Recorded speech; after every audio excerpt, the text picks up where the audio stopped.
আজকে সকাল সকাল ঘুম থেকে উঠে, ও না সরি, এটা সকাল না, এখন বাজে বেলা 10টা। আমি ভাবলাম যাক একটু স্কুল মাঠ থেকে ঘুরে আসা যাক। আর স্কুল মাঠে গিয়ে দেখি মামু ওখানে খালি গায়ে বসে আছে। এর কি ঠান্ডা লাগে না?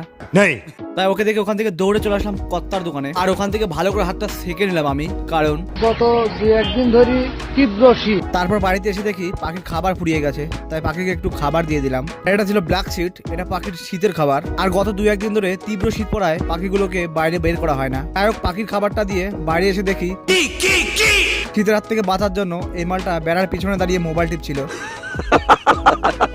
আর আজকের আকাশটা ছিল কুয়াশাচ্ছন্ন, আজকে মনে হয় আর রোদ উঠবে না। তাই ঘুরতে ঘুরতে চলে গেলাম বাড়ির পেছনের বাগানে। আর এখানে ঠাকুমা অনেক সবজি বুনেছে। আর এই দেখো ছোট ছোট ফুলকপি হয়েছে এখানে, সঙ্গে কয়েকটা ওলকপিও আছে। আর এই দৃশ্যটা দেখো কত সুন্দর লাগছে দেখতে, তাই তোমাদের একটু দেখিয়ে দিলাম আমি। নিঃসন্দেহে তুই ঠিক কথা বলেছিস।